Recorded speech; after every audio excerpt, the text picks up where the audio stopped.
Hey, what is going on, guys? Today we are going to run you through what the different press actions do on the Unity 6 and how to use them.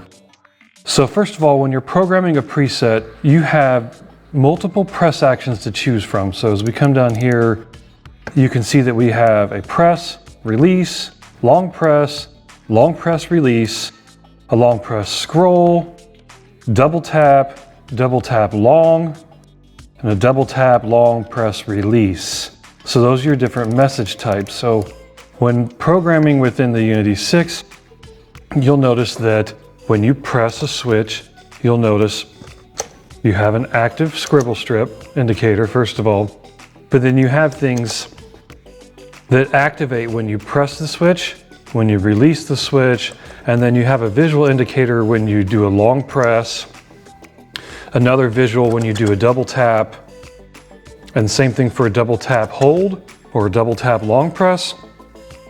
So you can see when these press actions are being fired, it just gives you some visual feedback on that. So let's talk about how these work. And then we're going to program, we're just going to make things simple and turn some loops on and off so you can see what's happening on the screen. So first of all, we need to pick a press action. So let's just start with the simplest one, the press, okay? So let's turn on loop 1, all right? Okay, so now let's go into switch 2, and then let's make sure we assign a press action, and then let's turn on loop 2. Okay, so loop 2 is going to be engaged because we just programmed that, but let's go here. You can see loop 1 turn on, loop 2 turn on, and you can see this happens immediately because this is as soon as you are pressing down the switch.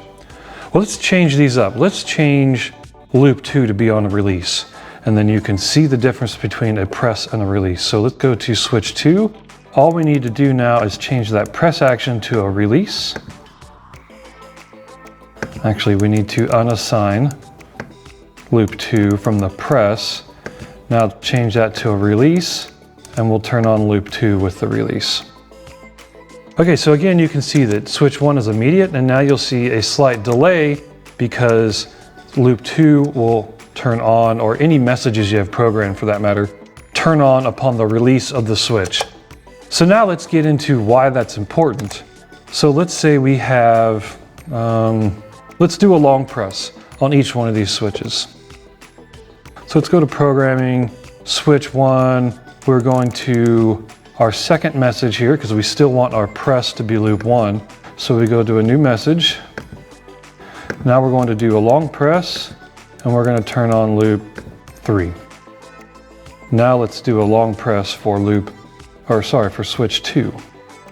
So we'll come back through our assign to the second message, a long press, and then we'll turn on loop 4.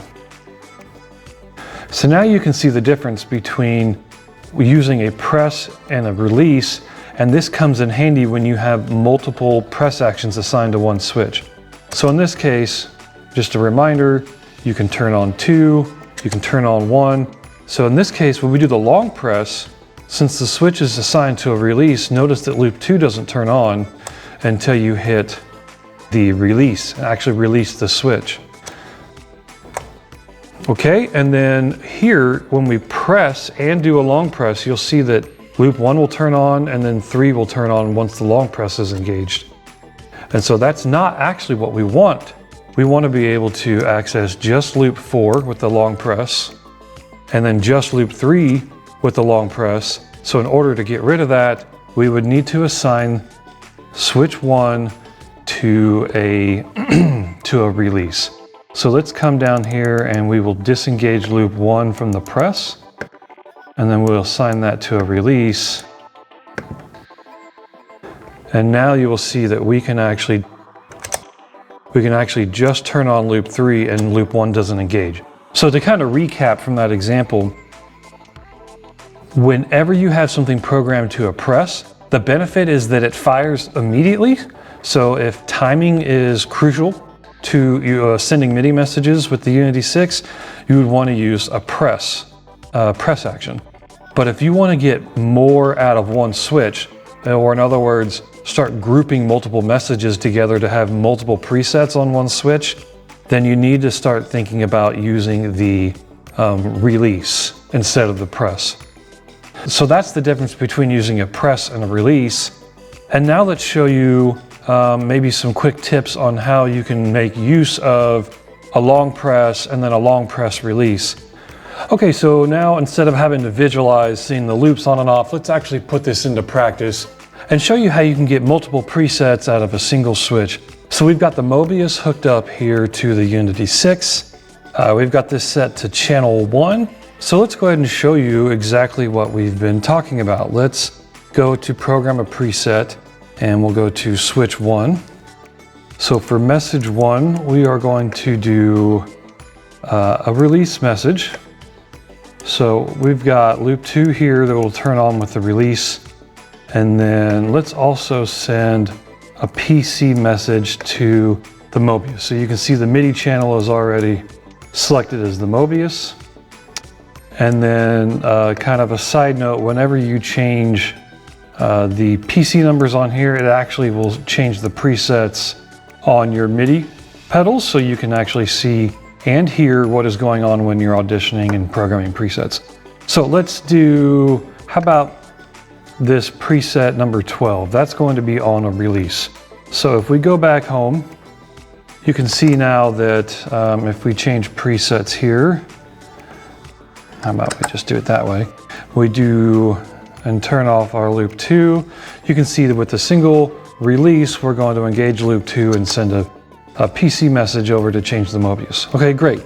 So now let's talk about that example where we wanted to hold the switch down and you wanted to have jump to one sound and you want it to stay that way while you're holding it down. And then when you let go of the switch, you'll jump back to a different sound. All right, so let's do that in practice.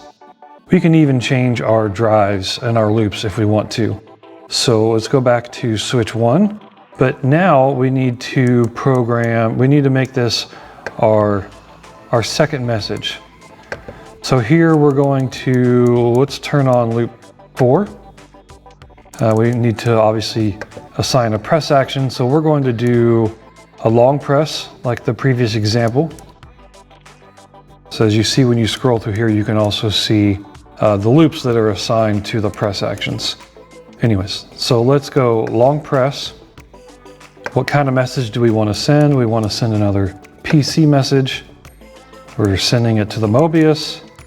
So let's jump to a random preset in this case. How about warble? We wanted to get that warble sound when we're holding down the switch in a long press. Okay? Let's say we also want to turn on loop 6.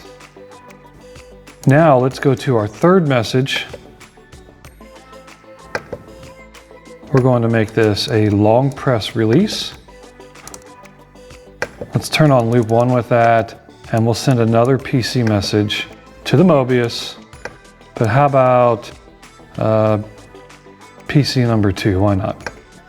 So if we go back and look at what all we have done here, we have 3 separate, I guess you want to call those presets. We have 3 separate groupings underneath here to where this is on a release, number 2 is on a long press, and then number 3 is on the long press release. So we have 3 separate presets underneath a single switch. So if you remember, we have the release pulls up the bucket preset, and then we have a long press goes to warble. So whenever holding that down, warble is engaged, loop 6 is engaged, and then when we release, loop 1 is engaged and it jumps back to your other sound. So that is kind of practically how you can program multiple presets underneath one switch by grouping messages to your press actions. So hopefully this ignites some creative vision for you guys and how you can explore more and creative ways to use your Unity 6 and get more out of a single switch. So stay tuned, guys, until our next video. Drop us any comments down below if you have any questions, and we'll talk to you later. See ya.